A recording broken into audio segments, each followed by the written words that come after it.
They might talk about humor, music, film, books, football and box sets, exercise and maybe even food, trivia and sport, politics and health, sometimes well-being too.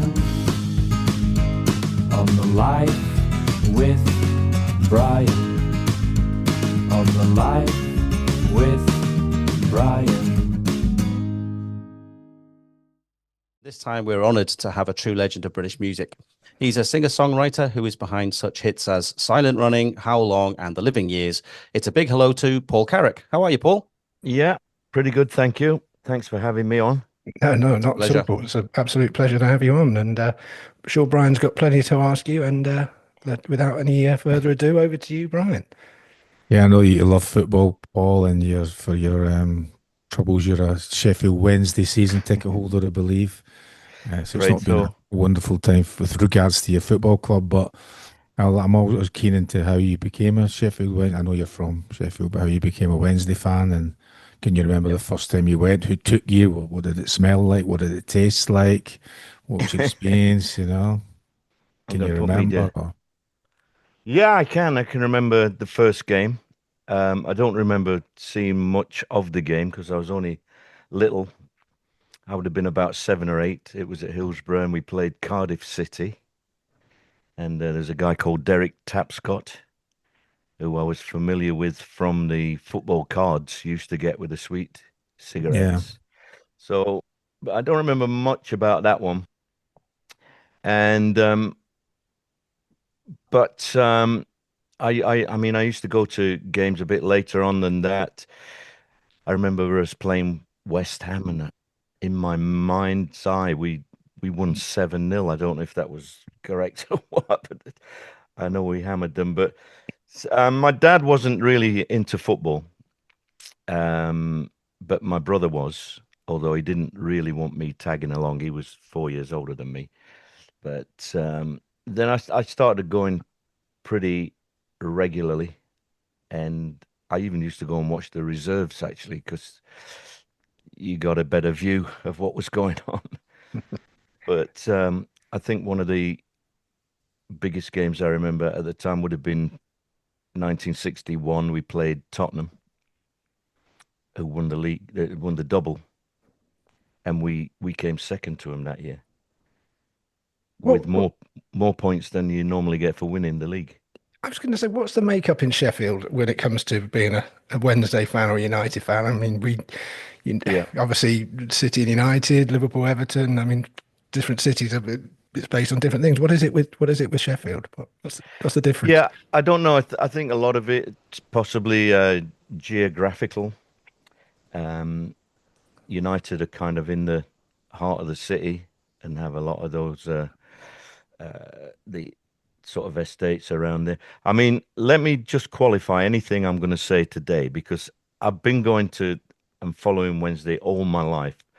I'm going to get me facts and figures wrong.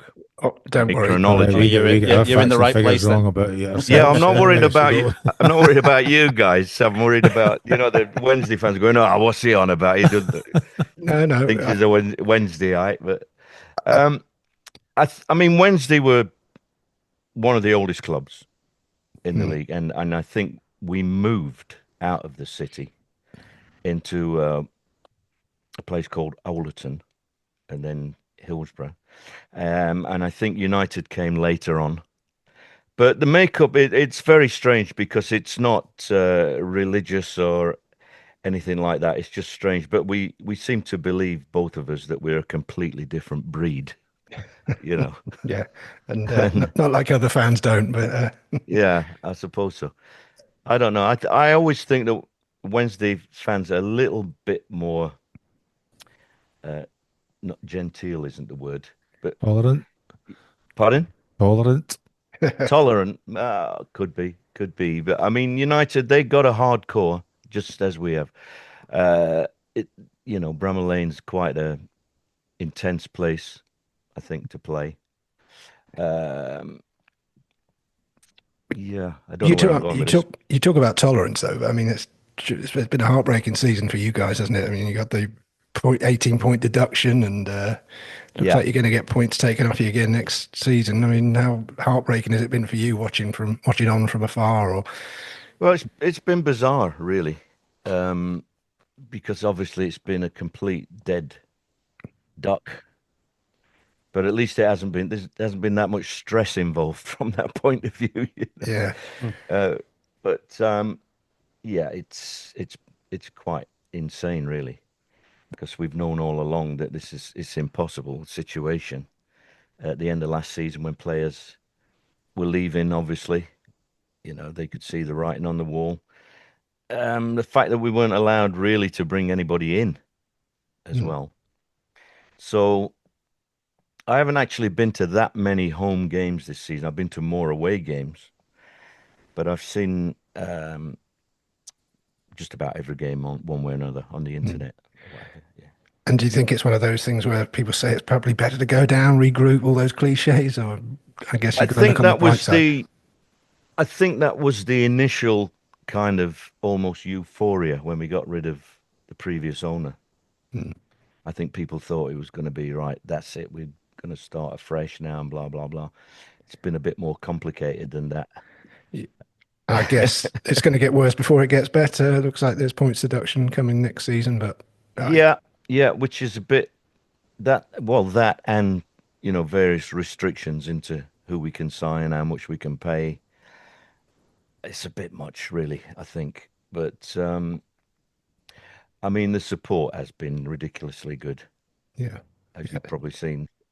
Definitely seen them through this season, that's for sure. Brian, what you had anything else to add? I was just thinking about when you were like, did you assume because you love of football, you like playing football? When you were a kid playing in the street, was there a particular player that you were when you were playing? Was it like a Wednesday player, or was it an England player, or something completely different? No, it was always Wednesday. Well, I mean, I was obsessed with football, just like all the other kids around where we lived. That was just the only thing, really. So there was a guy at the time, I never even saw him play, but I used to hear the oldsters rave about this guy, and I actually had a shirt, a proper Wednesday shirt with the 3 buttons, and it had a number 8 on the back. And they used to go on about this guy, Albert Quixel. Oh, yeah, I know. Does that ring a bell? Yeah, he went to United, didn't he? He went to United right at this time. Oh, Man United, sorry, not Sheffield United. Yes, exactly. There's going to be a lot of that in this conversation. So he went to Man United for £65,000, and there was quite an uproar about that. But then a bit later on, there's a guy called Bobby Craig, a little Scottish striker. But going back to that team I was talking about, in the 60s, we had a good team, a very good team there. Guys like Ron Springer in goal, Peter Swan, Tony Kay, Bronco Lane, Tom McInerney, Johnny Fantham. Any that you're too young for these? No, I've heard of them, because one of the reasons why I've heard of them, Paul, is because of that betting scandal that Peter Swan got involved in and ended up getting sin-died for, But having known a bit about football, having met some people from that time, they were all at it. Well, maybe not all at it, but there was plenty of them at it, betting on games. That was like, as I say, we had a decent team at the time, and then when that struck, that was really a disaster for us. But there was, they all 3 got nicked, actually. Peter Swan, Bronco Lane, and Tony Kay. And they'd had these little bets on. There was one game they busted them for. I think we played Ipswich, who I think were champions. Yeah, Ipswich won 2-0. But they went in. They did time. Yeah, I know. They went to prison. Yeah, they got banned from football. But also with Peter Swan, because I read that Alf Ramsey highly rated him, and there was suggesting that it would be his number 1 in that World Cup. He was fantastic. Winning team in '66, so he missed out on an awful lot. Although he did get pardoned, didn't he, just before he he couldn't play anymore, and he played a little bit, didn't he? But he came back and played a few games. Yeah, that was terrible. But like I say, when you think about it, then these small time bets, they went to prison, they were banned for life, and then you'd hear about the fella playing for Brentford. What was his name now? Ivan Toney. Was it Ivan Ivan Toney? Toney. Well, yeah. Shouldn't drag that up, really. I've not got off to a very good start here, however. It's going to be depressing, lads. No. We got. It's interesting. That's not the thing, you know. Obviously, didn't happen in your day, though, Brian. No? Well, I wouldn't know. I didn't do it. I mean, you never know. I mean, you're always like, wait. Sometimes you like, because of like you just said there, Paul, the different things with betting and lots, even in the modern game, and different things and all sorts of other scenarios. You're always waiting, occasionally thinking, I wonder if there was things going on and I just was getting left out because they knew that I wouldn't. They knew that I wouldn't participate in anything like that, you know. So I know the bits and pieces of some clubs and some players because I've heard stories of different things where things might not have been as they should have been. But I mean, for talking of moving it forward to positive memory, and certainly for you, is that the League Cup final win against Manchester United at Wembley. Yeah. I know that you're probably quite like this. I was given Alex Ferguson always gave you a job at defensive situations. So it was a corner for Sheffield Wednesday. And I didn't do my job properly because I should have been the other side of Sheridan. Yeah. So I should have been able to stop him having a shot, right? So, but I was optimistic that we were going to collect the ball and be on the attack. I made a mistake about that, but I would have been criticised at the time. However, I got a row from Alex Ferguson about it 20 years later, sitting when I was there as a coach working in an academy at Manchester United, sitting at lunch one day, and you know, he was in a bad mood about something. I just happened to be sitting there, and he just turned around and said, "That's your fault. That's your fault." I'm like, "What's my fault?" I'm thinking about the game that they played. Yeah. It might have been Liverpool. He was always in a bad mood when he lost to Liverpool, but yeah, that game, Wembley, Sheffield Wednesday, and I'm like, that was fucking ages ago. Yeah, it's your fucking fault. Your fault. Something like that. So I had to take it in front. Never there all other people that say they're all killing themselves laughing, but he was in serious. He was just giving me a bit. It was people call a hairdryer at the table, you know, for something that happened so long ago. And then he got up and he stormed off into his office. And I was like, that's just quite remarkable, you know. And I thought, I'll never bring that up again in another 20 years if I see him, you know, because he's still very sharp when it comes to remembering things like that, you know. You must have been expecting to win that game, though, Brian. Oh, you always think, well, yeah, you do. Of course you do. You know, I mean, I think we were in games, you know. We were in the league below at the time. Yeah. We were just getting promoted. I think though, I mean, I watched the little thing the other day though when I'll tell you what, there was I caught a thing that was a song that you did about Wednesday. And it had little clips in it, and it had one clip about Ron Atkinson talking. I think there was a clip in it about Alex Ferguson saying it's a final at Wembley, anything can happen. And yeah, well, thanks to you, Brian. Anything to me, it's all down to me. I've carried that. Thanks ever so much, Brian. I've probably made you happy. Just to clarify, there were happy, you know. No bungs involved in that mistake. I was just not doing my job. The typical forwards. You know, attitude towards defending. Obviously, Brian, there's another great connection between you and Hillsborough, isn't there? Having scored one of the great top flight goals there back in 1991, of course. Yeah. Parker. It's left for Giggs. Robson joins the line now. He could have shot. He does shoot. It comes up Anderson. Nielsen against the post and McClare, yes, has scored. Brian McClare. And terrible defensive mix-up by Sheffield Wednesday. Giggs setting up for Robson. He might have shot earlier. Anderson gets a touch. Nielsen doesn't help his keeper.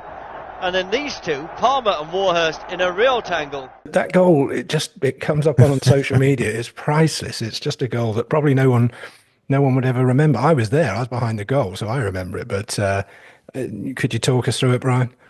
Well, there's a great video in there with there's no ball in it. Have you seen that one? Yeah. It's even better. There's Yeah. no ball, so you just see it's almost a bit like a bit like It's like a Benny Hill sketch, isn't it? it's like that. That's Yeah. exactly what it is like. It's like a bit of a skit, isn't it? But This was a goal, Paul. football should be played in the Corinthian days. Yeah. But it's vulgar to score a goal. October 1991, Sheffield Wednesday beat United 3-2 to end their unbeaten start to the season, I seem to remember at the time. And Brian scored what can only be described as a scruffy tap-in. But yeah, it's a social media hit, if nothing else. I'm racking my memory. We will try and remember. We will put. You wouldn't remember it, but certainly not. It was the most least memorable goal ever. But I think Nigel Jemson scored the winner. Nigel Jemson, yeah, okay, yeah, I remember that. Now, United so I was at that game. Yeah, United were leading, and Wednesday came back from 2-1 down to win 3-2, and yeah, it was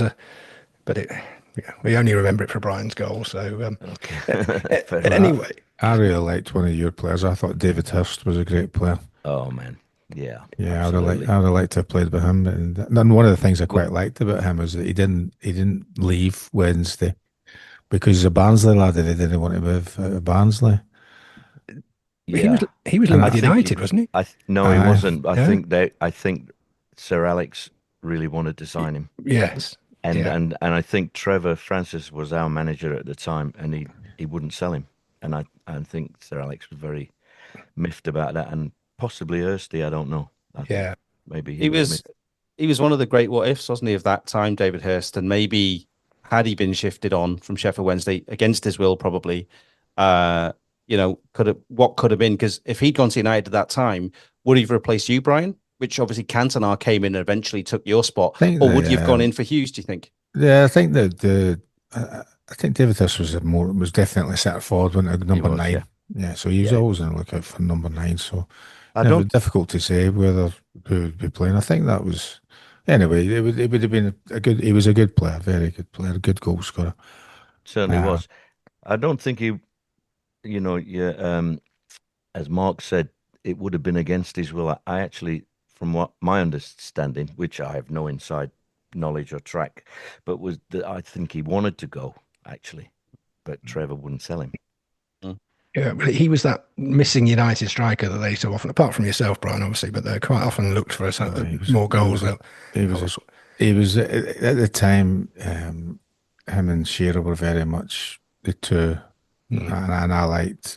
And there's not really much difference in age. Maybe Shearer was a little bit younger, but I like David Hirst as a player more than Alan Shearer. I thought Hirst was at the time a better player. Yeah, it seemed to me, so. Well, you should have put a word in the manager's ear, and things may have been different.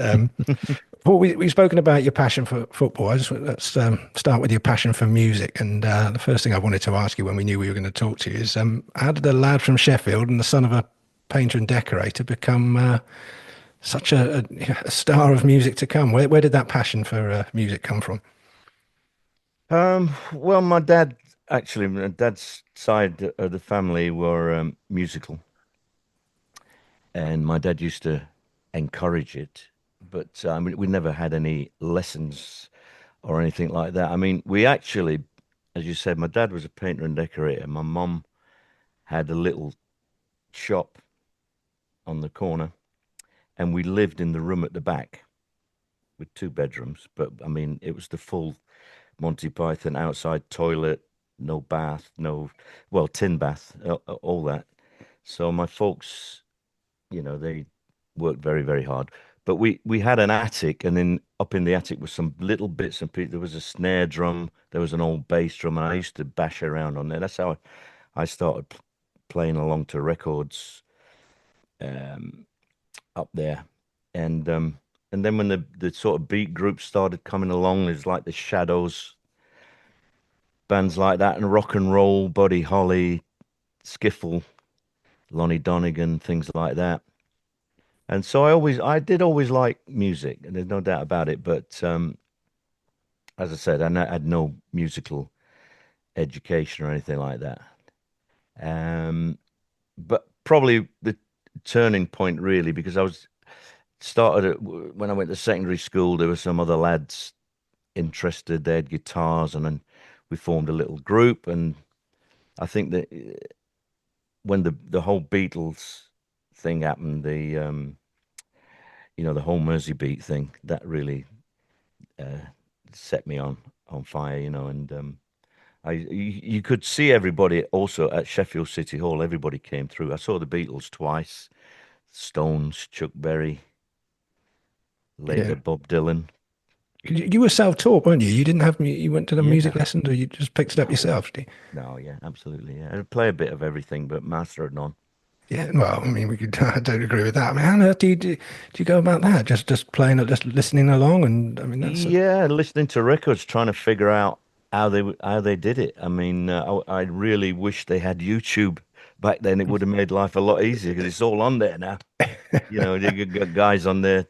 This is how you do it, but it's literally just listening to the records and trying to figure it out.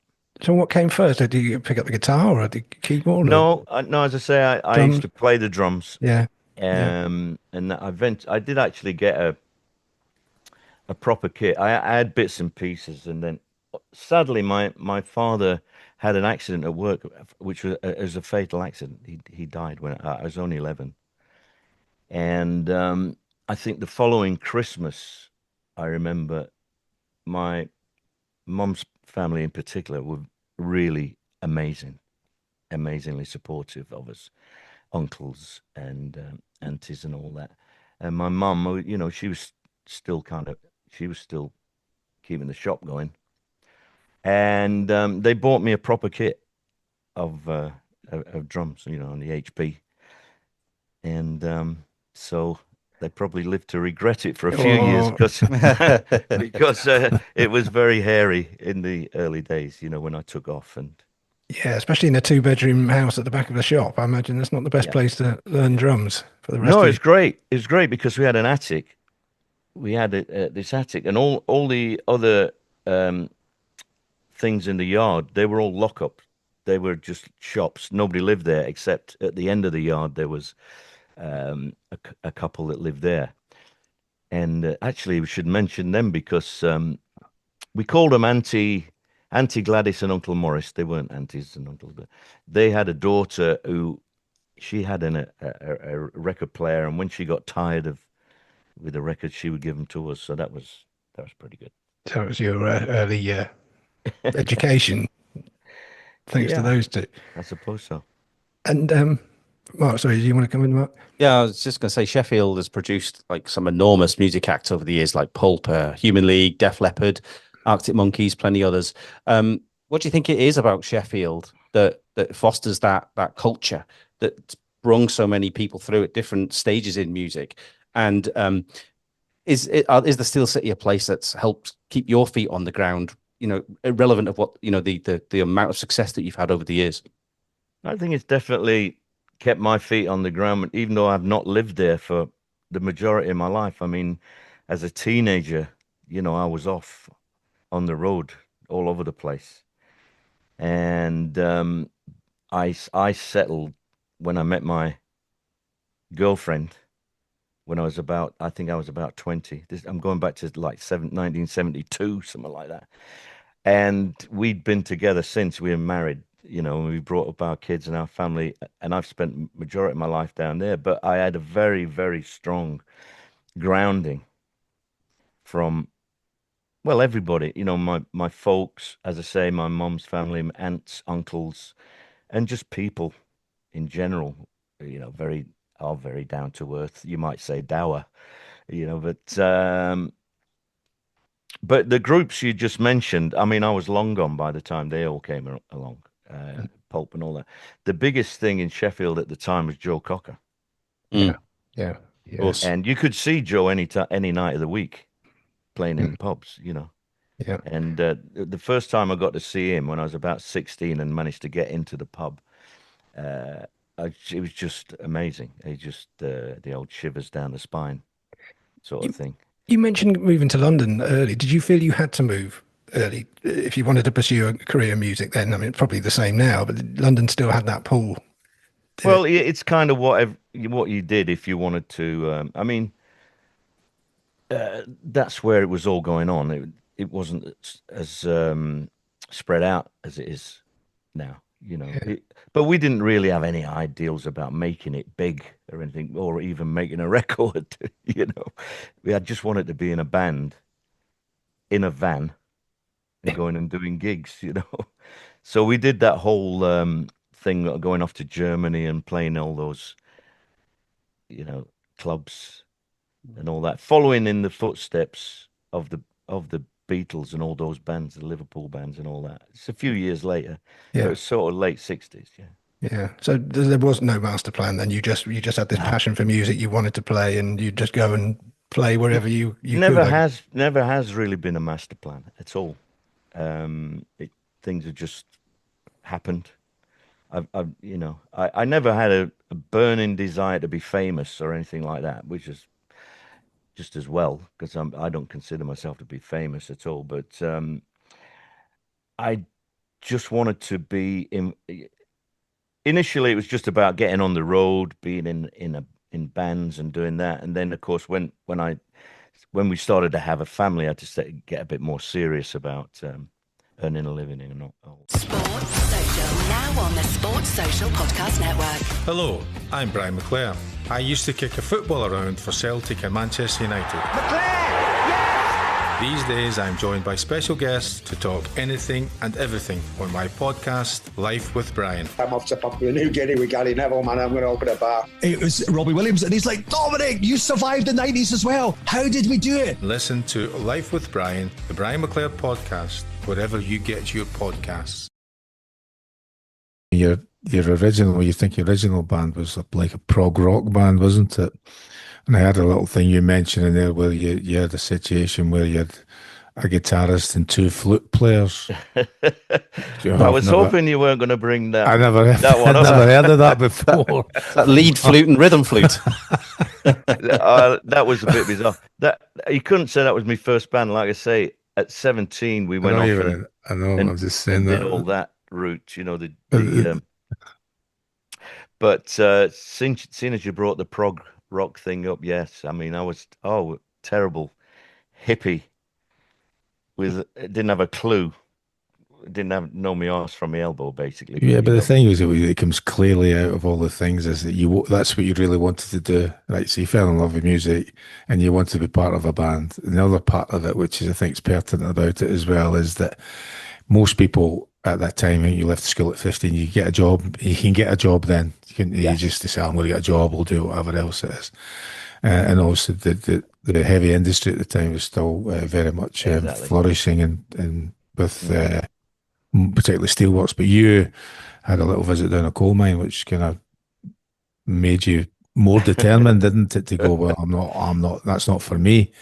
And part of the other thing as well is it becomes clear is because you really enjoyed it, you just went and I think maybe it sounds like a wee bit like you're always considering you might have to get a proper job at some point, but you're just some things just keep falling into place where you can put that on the back burner, and that seems to a lot of things seems to be like that. It's happened to you for 50 odd years, and you're continuing to do that kind of thing, avoiding real life, having a proper job, Yeah, I've done a lot of that. Apart from the fact that we've raised a family and we're pretty down to earth family. We're not a rock and roll family at all. But going back to what you're saying about getting a proper job, the fortunate thing for me is I can't do anything else. I'm useless. My mum used to have a saying. She used to say, "Ask him to do one job, he makes you 50 bloody more."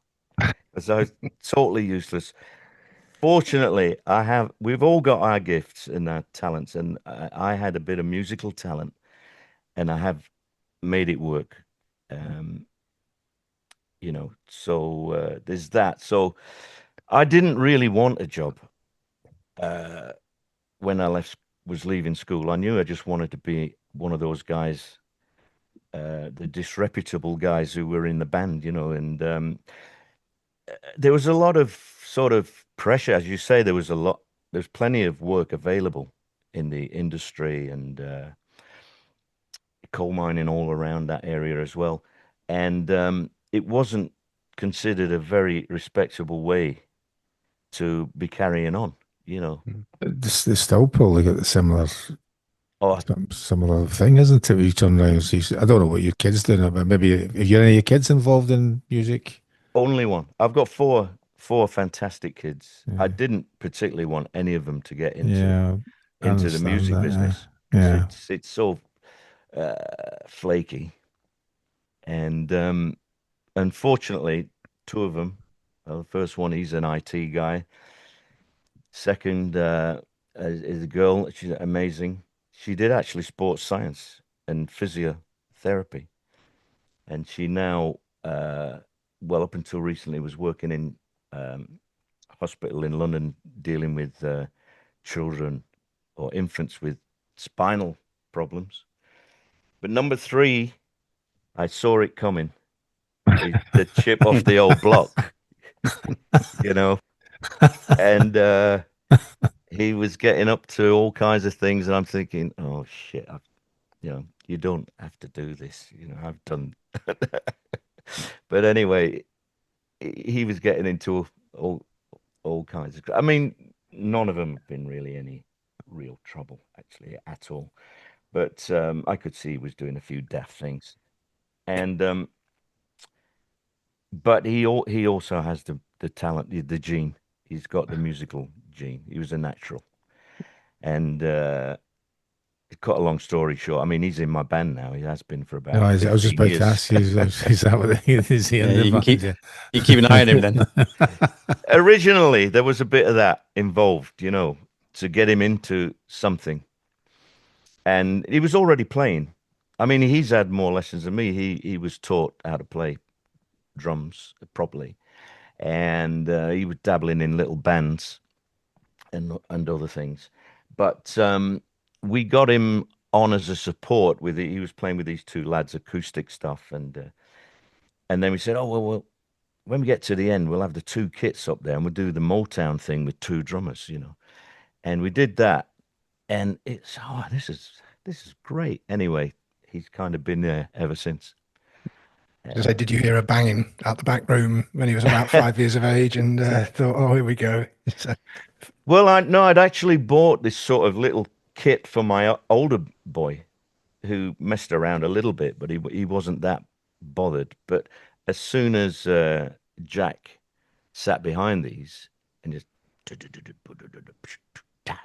and he just has what you call time. He's got the natural time about him. Brandon, do you want to carry on? I was just thinking there about you, but since another thing just popped into my head is that you're just talking about their playing, you're performing on stage, and I've heard you talking about various different things that would happen through time over the last 50 years. And I was wondering about whether toothbrushes were the weirdest things that ever been thrown on stage when you were performing, or was there some other things? Are there other items that throughout that 50 years that would perplex you about why people are throwing these things? Or well, no, I'm okay if they don't throw anything these days. That's a result. You mentioned that because, of course, when I joined Squeeze, and there was the song "Tempted," which starts with the line, I bought a toothbrush. So I'd just joined the band because Jules Holland was the original. He'd left. I filled his boots, so to speak. And when we went to America, the first show we did over there at this club, I forget the name of it now, the Ritz, I think it was called, kind of punky type of club. And I wasn't sure how I'd be accepted. But anyway, we started to play Tempted, which is more or less the one song that I sang. I was really just there to be a keyboard player. But as soon as we started, I bought a toothbrush, and there were hundreds of bloody toothbrushes thrown on the stage, which I thought was lovely. It was great. They didn't check the toothpaste as well, did they? No, fortunately not. It was Elvis Costello suggested you sing that, wasn't it? Yeah, it was. Thanks, Elvis. Good. You must have some stories that there'd be an incredible volumes of stuff. If with the number of people that you have either been a session musician with, or in the band, or supported, or come across in your 50 odd years of performing. I'm just saving all them good ones, right? No, I don't want you you the to boring stuff. I don't want you to tell anybody because there's one that tickled me no end about. Can you tell us about when Roger Waters phoned you up to tell you about this amazing production of The Wall that he was going to do, and the reason why he phoned you, if you can recall? Yeah, well, I can. If you want to hear it, I can tell you about that Please because, do. well, I had toured with Roger again as a keyboard player, and anyway, I got this call from him one day. We were actually in the studio with Mike and the Mechanics, and it was Roger on the phone, and he started to tell me all about this extravaganza that he was going to put on The Wall live in Berlin. And it was going to be helicopters and cranes, and it's going to be hundreds of thousands of people. And he was going on and on and on about it and this. And then he eventually said, so the reason I'm calling you, and I'm thinking, yeah. He said, you haven't got Huey Lewis's phone number, have you? That's the truth. And did you? Well, I did. I knew Huey. And I did say, well, what about me? Like, and he said, well, you are not really famous enough. I think it's fair enough. Fair enough. But the follow-up to that is that, so I just forgot about that. And then about a week before they were going to put on this massive event, he called me back and said, are you going to be available next week? Because he had a problem with one or two of the guest artists.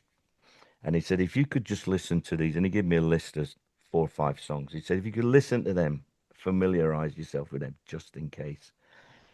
And then about two or 3 days before the thing, he actually phoned me up and said, right, I want you to come out, fly out. And then he gave me, he said, learn that song, Hey You, which is off The Wall, So I learned that, and I don't know who was supposed to sing it originally, but who cares? Yeah. So that was pretty scary event. Yeah, because officially it said there was 250,000 people at that event. It goes up every year by about 100,000. I think it's up to 500,000 now. It's like the amount of people that were at that game where you scored that goal, right? Yeah.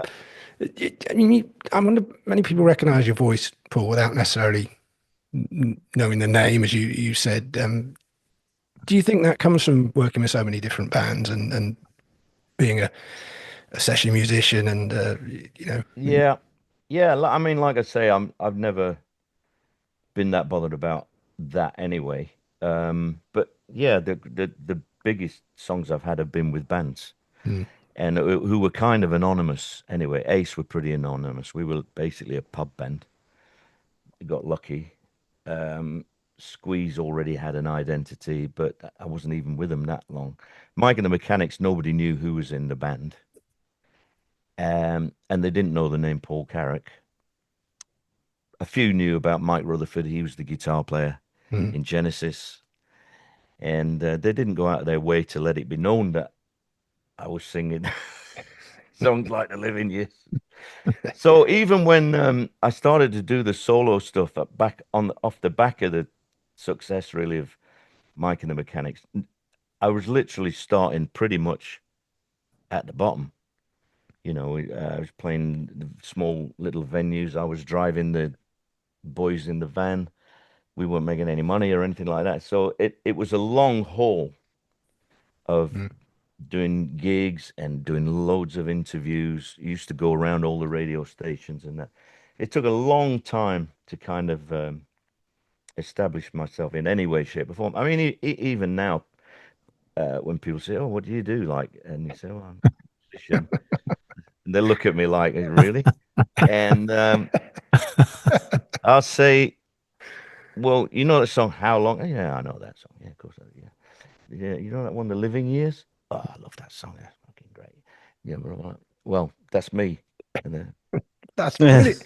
That's brilliant, though. I mean, I was going to say, did that frustrate you? But look, from talking to you, I guess it doesn't, and that's got to be unusual, hasn't it? Because someone that was so keen to be in music and to be a pop star artist, as you said, that seems unusual not to have that burning desire to be at the face of everything. No, I don't even like that aspect of it. But the fact is, you get a bigger crowd if people have heard of you or know of you. But I mean, like when I go to the match, I don't want people going, "Oh, that's him over there." No, I don't like that at all. No. I mean, you mentioned the songs there, How Long, Tempted.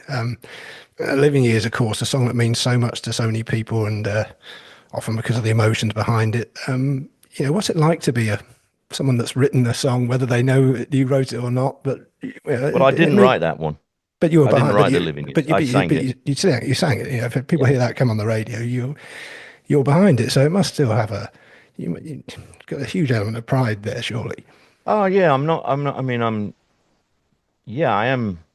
I don't know if pride's the right word because I'm not a big believer in pride as such. But yeah, bloody hell, it's good to have some of that catalogue to play live. You're going to play in a nice venue. People have paid, money to come and see you. It's good to have some songs that they know. Yeah, I mean, I don't want to come over too humble. I'm just saying, it's been about the music for me, and I've not been the smartest when it's come to making moves, but I've just followed my nose really, and things have turned up, opportunities have turned up just at the right time. Yeah. I don't think you can be accused of being too humble on this podcast when you've got Brian, who, when people meet him in the street and they say, "Brian, are you Brian McClare?" and he says, "No, I used to be."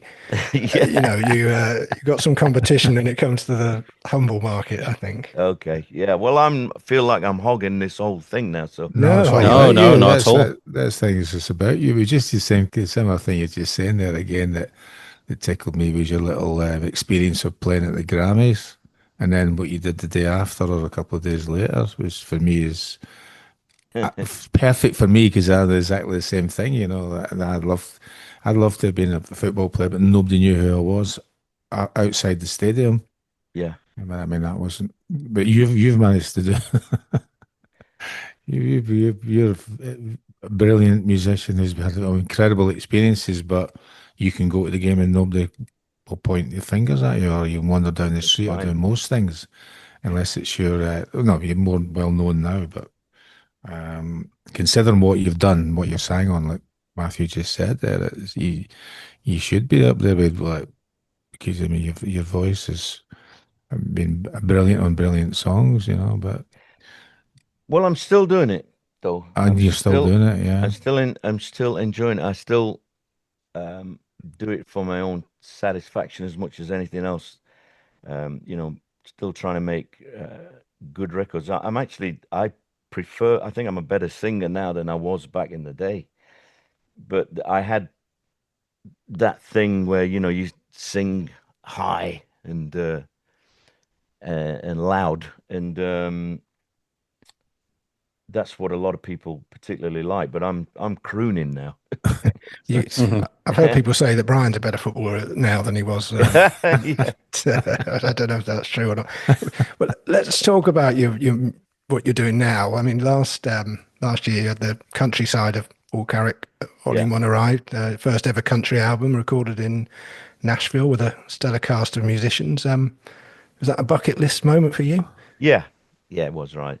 I mean, just happened coincidentally, really, because and it was weird because country was fashionable for a second there. So I was a bit concerned I might look like I was trying to jump on that bandwagon. But I mean, rock and roll, soul, country, it's all a mishmash of stuff. I've done stuff with country influences before, but not the real proper Nashville sort of thing. And what happened was this guy got in touch with me. He's a country artist, and he's an independent guy, but he called me up because he wanted to cover one of my songs. And he said, you know, and if you fancy it, you know, if you fancy singing a bit and playing on it, that'd be fantastic. So, okay. Well, you often get a lot of people with such things. Anyway, I looked him up on the internet. I thought, actually, this guy's pretty good. And so I agreed to do this little collaboration with him, which we did over the internet, basically. And I just happened to mention to him that, I still had the ambition to do a proper country album. And he said, well, I can help you with that. So that's how that came about. Yeah. And country was a big part of your music taste growing up? Were you always a big country fan? I mean, I like all kinds of music, really. I mean, it's in a way that's worked possibly against me. I mean, in that I can make a decent fist of a lot of things. I've done all kinds of things with big band, swing, all kinds of stuff. And so it's a bit hard to pigeonhole me in a way. You know, people don't quite know what it is that I do, but as I say, it doesn't bother me. I'm very grateful. And the album includes two of your own compositions, doesn't it? The Eagles hit Love Will Keep Us Alive. Keep Us Alive, yeah, and Cold Light of Day. One? Oh, Cold Light of Day, yeah, okay. Just think, how does it feel hearing your songs sort of transformed in that way? Well, it's like I say, I mean, it's all a bit of a blend anyway, you know, pop music, isn't it? You know, you got cool soul, country, blues. So I don't think I'll be doing a living years country style, mind you, but well, I bet it could work. Actually, I did hear a spoof of it once. It was fantastic. It was almost like, you know, one of them motorcycle accident songs. And the revving up. And the last verse went into the minor key, you know, like, I wasn't there that morning. But anyway, very irreverent, but I thought it was funny. And of course, you got a new live album for One Night Only, which was released at the end of March, and a UK tour starting in a matter of days, isn't it? It takes you all around the country. Yeah. What can people expect from a Paul Carrack tour? Well, a lot of people will have seen us already over the years, and they kind of know half what to expect. But we do get different people coming, new people. I mean, I include those songs we've been talking about, the well-known ones, but I've made probably, 20 solo albums. So there's a lot of stuff to choose from. Mm-hmm. We got a great band. The lads have been they're all Sheffield lads who've been with me 20 years at least, probably. And but we've got an addition this year. We got a addition to the band, a guy called Robbie McIntosh, who is a fantastic guitar player. I met him when he was in the Pretenders, and he's toured with, you know, Paul McCartney, Norah Jones, loads and loads of people, and he's a really great guy. So we're bringing him along. Yeah. We don't fire people. We just add to it. Like, we got two drummers, you know. That's when my son joined the band. I didn't have the heart to sack the. Any flautists coming along soon, or from Say the again? Old days? Any people playing the flute from the old days? No. No. Sadly, I don't think they're around anymore. You could always give Huey Lewis a call and get him on board. Yeah. What's the touring like now for you? I mean, you've obviously been doing this a long time. You got it down to a fine art. I assume you're not driving the van still. No, I'm not. I couldn't do that now. No, I have a driver. But no, it's great. This is the hard thing, because by rights I should be putting my feet up and taking up golf or going on holiday or cruise or something like that. But the fact is, it's been that hard and that much invested in getting it to this point, which is really fairly comfortable. You know, they're nice venues, a nice band, a nice audience. I'm singing good. You can't say that. I can't jack it in. Literally none of you out there has requested another one of our daft quizzes. This one has imaginatively been called The Lives of Brian's. He definitely ran over himself. I wasn't sure about the jack and potatoes, but he definitely ran over himself. I remember that. don't give us that after you know the answer. He's good at this. He is good. You're supposed to be Team McClare, both of you. No, we're not on anyone's side. We're just reading the questions out. So we're going to welcome you both to what we've called Mac or Cack. That is definitely Cack. It definitely is Cack, absolutely. Cack. Our quiz this time is simply called Hoops or Oops. Hoops. I'll go for oops. That's just a guess, wasn't it? Educated, there was a guesstimate. If you think it's total codswallop, say daft. Oh, right, okay. Okay, it's time for the quiz, which my good friend and Barnsley-based regular listener Kev recently described to me as tenuous at best. So what nonsense have we got lined up this time? Well, we've called this one Fender or Pretender, and here's why. Paul was famously the lead singer in supergroup Mike and the Mechanics.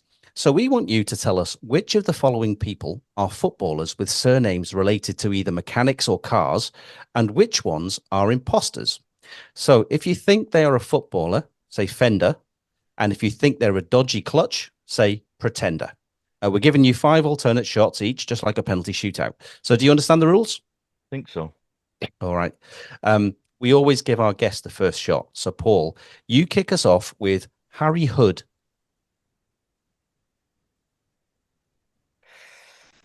Half of me thinks it's a Fender, but I'm going to go Pretender. Oh, the Fender. It's a Fender.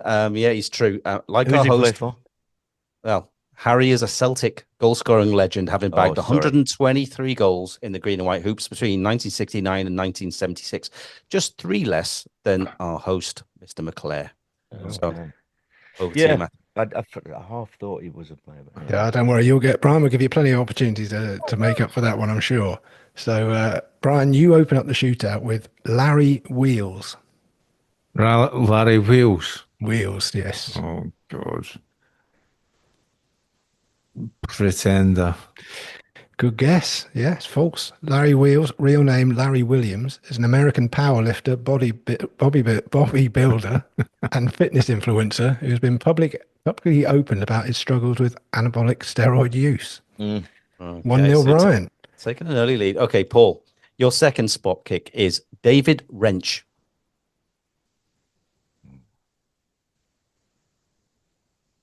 He sounds like he ought to be a footballer, doesn't he? But I'll go on Pretender. Very good. You've equalized. David Wrench is a Grammy and Brit Award nominated music producer whose credits include the likes of Blur, Manic Street Preachers, Florence and the Machine, and David Byrne. So 1-1. 1-1, but Brian's got one in hand. Your second one is Jürgen Hammer. Sorry. Sorry. Pretender. Ryan, you're going with Pretender, and it's wrong. It's Fender. Jürgen is a retired Norwegian central defender who turned out for Stabæk FC. Stabæk FC Start and KFUM Oslo. All right, so we're back to 1-1 level. Penalty number 3 for you, Paul, is... Sorry, let me turn this off. It's my phone. All right. That's all right. No worries.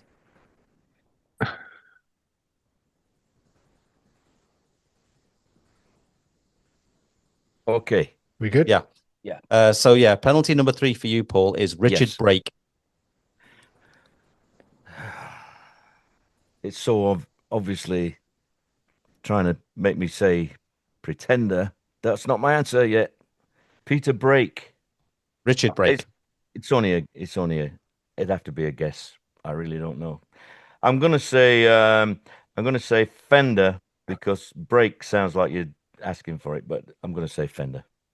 I think you've second guessed yourself there. Yeah, he's a Welsh American. Yeah, he's a Welsh American actor whose film and TV credits are numerous and include him playing the fearsome Night King in Game of Thrones. So still 1-1. Brian, your third go is Timo Horn.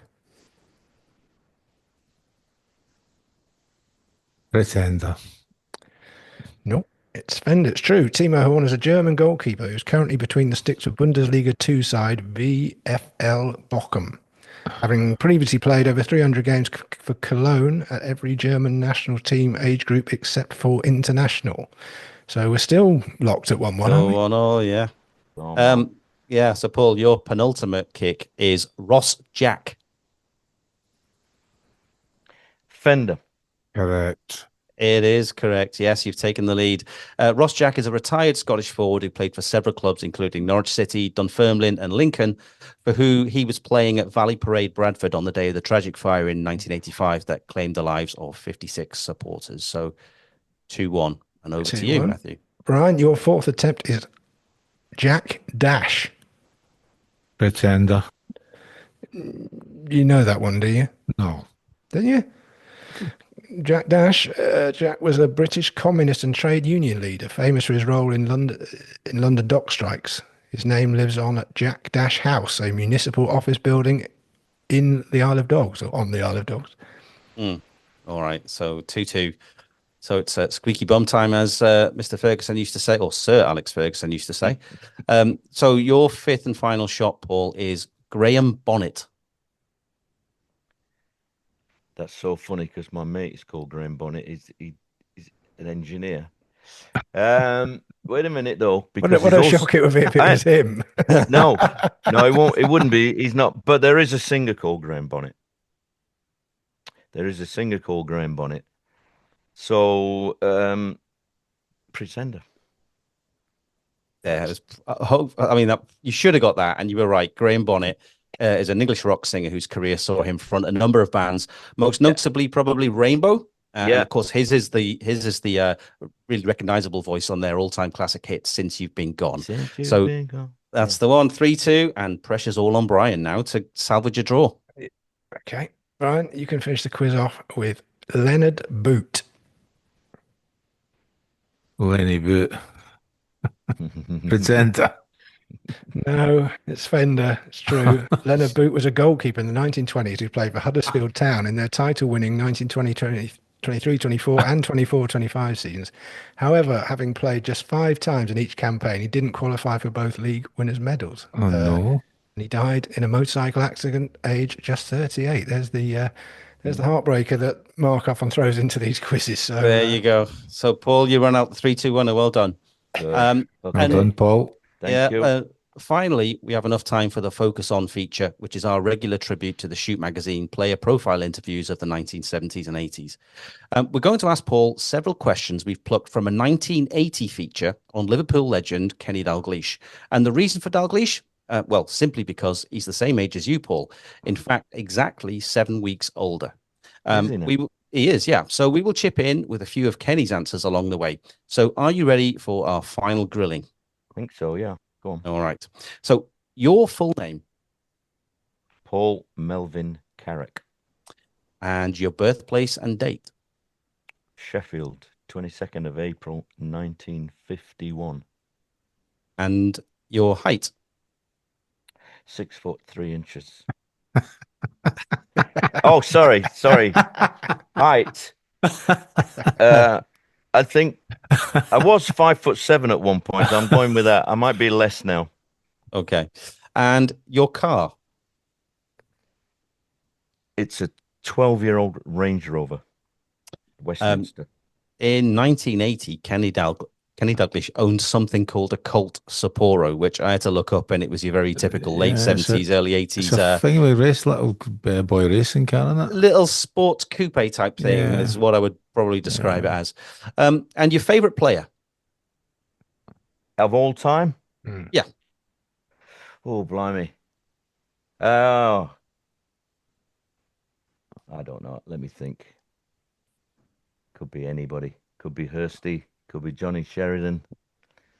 Could be, you got Mavericks like Di Canio, Carboni, Chris Waddle. Let's go for Chris Waddle. Yeah. Good answer. Dalglish said Dennis Law. Fair enough. I saw Dennis Law playing for Huddersfield Town. Yeah. That's how old I am. Your favorite TV shows? I don't watch a lot of telly, but I'll go with Would I Lie to You? Kenny, this is Fargo. Kenny Dalglish. Does that count? Fargo. Yeah, well, totally, that counts. Yeah, Dalglish's favorite shows in 1980 were anything to do with sport, George and Mildred, and Rising Damp. Your favorite singer? Donny Hathaway. Dalglish gave us Barbara Streisand. Okay. Your favorite actor?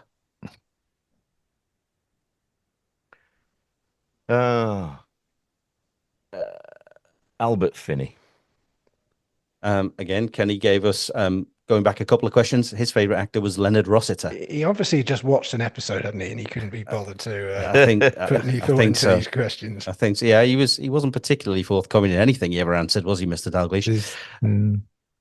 If you weren't a musician, what would you be?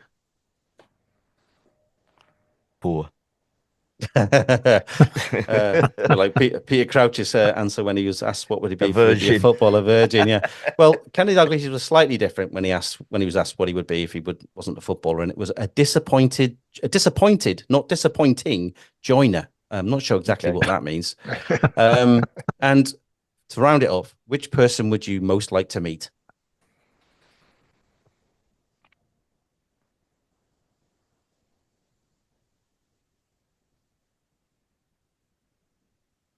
What did Kenny say as a matter of interest? Do you know what? That's one I haven't written down the answer for. No. Oh, that's a tough one. Most like to meet. Give us a nudge. Well, what have we had in the past? We've had Ringo Starr. You not met him. You not met Eric Clapton. I think it's a case of who you haven't met or worked. Diana Ross, you've not met her. Yeah. Okay. Well, did she just cover a song? She's not really met anybody, have you? Jordan Peterson. Interesting shout. Controversial or not? Yeah, well, I mean, you'd get a good chat out of the fellow, wouldn't you? If nothing else, you don't have to agree with him or agree with him, but you wouldn't have to get a word in edgeways or anything. Well, that's true. And Dalglish, actually, I looked it up there, and Dalglish said, "Whoever it is who's handing out the trophies." Very good, very good. Okay, he was one of the reasons why I told lies in the ones that when I became a player because it was so boring. Yeah.